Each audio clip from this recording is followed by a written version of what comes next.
France दूसरा कारण राजकोष खाली होने का, फ्रांस का राजमहल जिसका नाम था वर्सेलिस, ये इतना भव्य दिव्य था कि इसके रखरखाव के लिए काफ़ी पैसों की ज़रूरत पड़ती थी, इसलिए भी राजकोष खाली हो रहा था।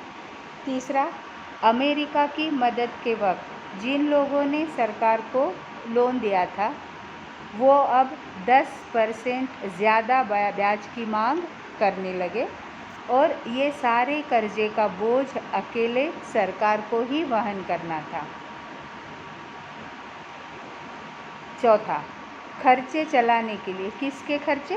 तो सेना का खर्च, अदालत चलाने के लिए खर्च, सरकारी कार्यालयों को चलाने के लिए खर्च, विश्वविद्यालयों को चलाने के लिए खर्च, ये सारे खर्च चलाने के लिए सरकार को पैसों की आवश्यकता थी और इसीलिए राज्य के करों में वृद्धि करने के लिए सरकार मजबूर थी। ये हो गया चौथा कारण। पांचवा कारण, फ्रांसीसी समाज उस वक्त 3 भागों में विभाजित था। 3 भाग कौन कौन से?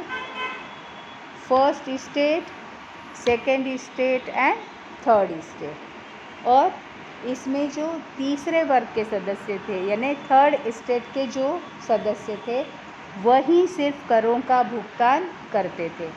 फर्स्ट और सेकेंड स्टेट के लोग कर नहीं भरते थे, कर सिर्फ तीसरे वर्ग के लोग ही भरते थे। इन कारणों की वजह से पूरा राजकोष खाली हो गया था। बेटा यहाँ तक आपको समझ में आया कि भाई राजकोष खाली क्यों था? जब 16वें लुई ने राजगद्दी संभाली तब राजकोष खाली क्यों था? अब हम आगे पढ़ते हैं। अब पढ़ते हैं हम फ्रेंच सोसाइटी के बारे में। Now we learn about the society of France.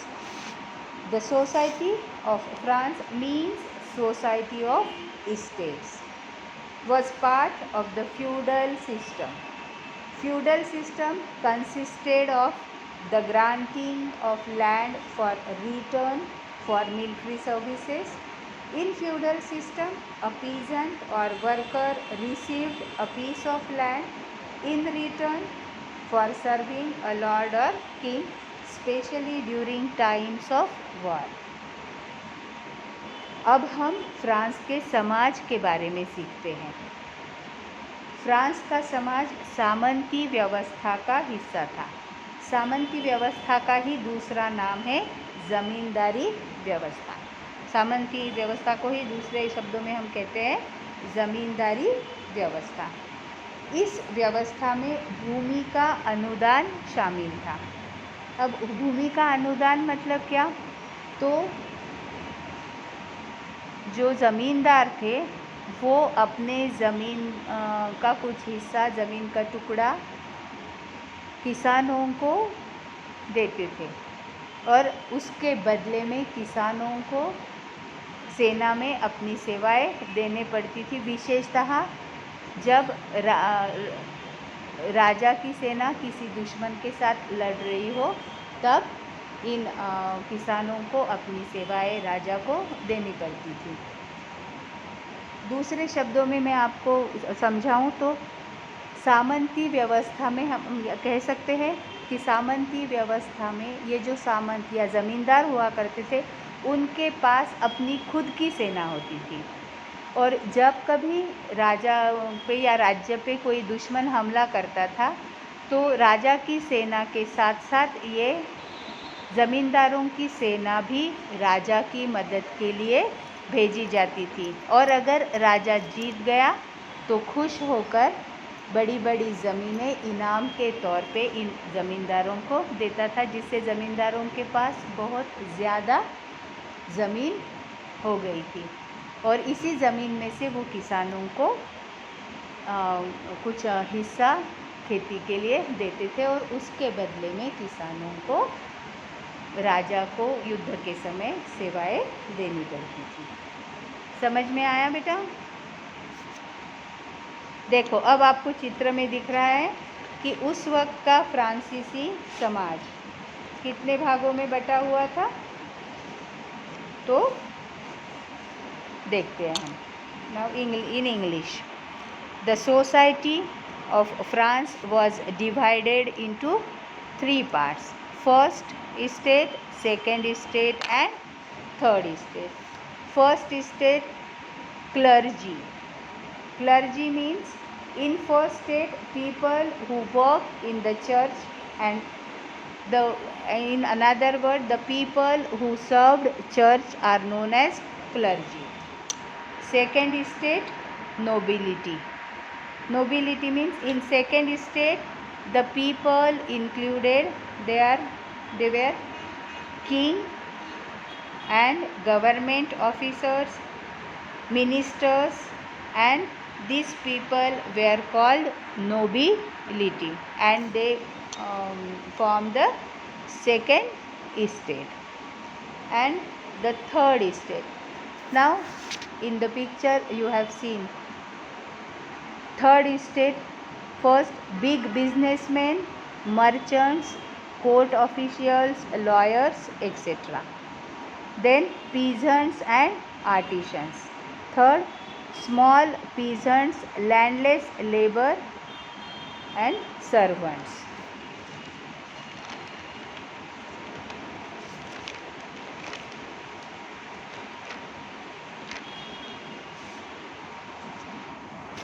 Now in the picture you already seen that third estate again divided into three parts. The status of members of the third estate was not same. Some people are rich, some people are poor. 90% population was peasants, but only few people owned the land they cultivated. 60% of the land was owned by the clergy and nobility and rich members of the third estate.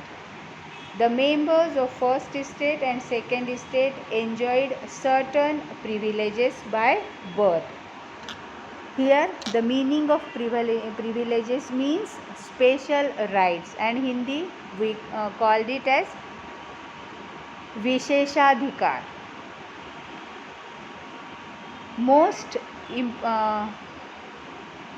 The members of first estate and second estate enjoyed some privileges by birth. Privileges, most important privilege was these people did not pay taxes. The nobles enjoyed feudal privileges. These included feudal dues which they took from the peasants. The church also extracted its share of taxes called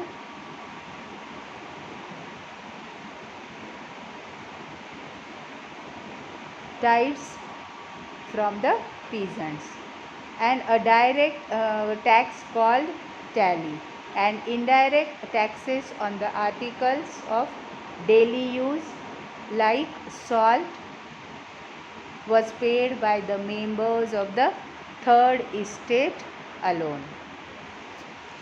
And the church take the tax, and that tax is known as tithes, means the 10th part of income paid to religious organization. अब आप इस picture में देख रहे हो बेटा ये कि थर्ड स्टेट फिर से 3 भागों में बटा हुआ है. थर्ड स्टेट फिर विभाजित हुआ था 3 भागों में, और इसके सभी सदस्य जो तीसरे स्टेट के थे सभी समान स्तर के नहीं थे. कुछ बहुत अमीर थे तो कुछ बहुत गरीब. 90% जनसंख्या किसानों की थी, पर बहुत कम लोगों के पास अपनी खुद की ज़मीन थी जिस पर वे खेती करते थे. 60% मतलब 60% ज़मीनें चर्च और राजा और उनके मंत्री और थर्ड स्टेट के कुछ अमीर लोगों के पास थी. फर्स्ट और सेकंड स्टेट के लोगों को कुछ विशेषाधिकार जन्म से ही प्राप्त थे। सबसे महत्वपूर्ण विशेष अधिकार ये था कि इन लोगों को कर नहीं देना पड़ता था, या हम कह सकते हैं कि करों से ये लोग मुक्त थे। दूसरे स्टेट के लोग, जिसमें राजा और उसके मंत्री शामिल थे, ये लोग भी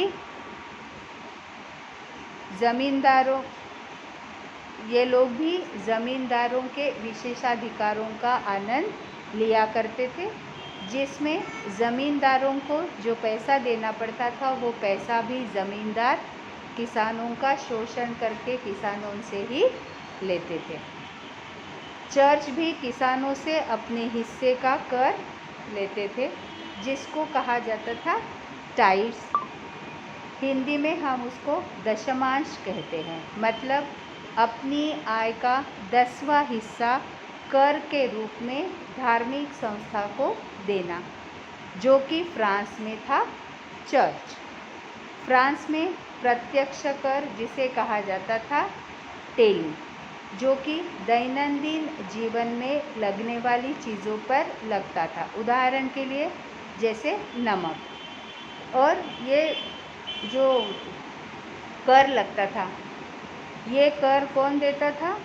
तो सिर्फ अकेले तीसरे स्टेट के सदस्यों द्वारा ही दिया जाता था। फर्स्ट स्टेट और सेकंड स्टेट के लोग कर नहीं देते थे। इससे आप लोगों को समझ में आ गया होगा कि थर्ड स्टेट के लोगों का सबसे ज़्यादा शोषण होता था। जैसे आप लोगों ने देखा होगा बेटा, अब इसके पहले आपने पढ़ा जब इंडियन हिस्ट्री पढ़ी तब, कि भारतीय किसानों को भी ब्रिटिश लोग क्या करते थे, उनके ऊपर बहुत ज़्यादा कर लगाते थे। याद है ना आप लोगों को? पढ़ाया आपने इसके पहले कि ब्रिटिशों के वक्त भारतीय किसानों पर भी कर लगते थे, जो कि अंग्रेज़ों को नहीं लगते थे। मतलब क्या कि ब्रिटिशों के वक्त जिस तरह से भारतीय किसानों का शोषण होता था, उसी प्रकार फ्रांस में जब राजा का राज था तब किसानों का शोषण होता था। यहाँ पे हमारा पहला पार्ट ख़त्म होता है। आप लोगों को समझ में आया होगा, और अगर आपको कोई डिफ़िकल्टी है तो आप मुझसे संपर्क करना। आज के वीडियो में इतना ही बेटा। देखो कितना हुआ।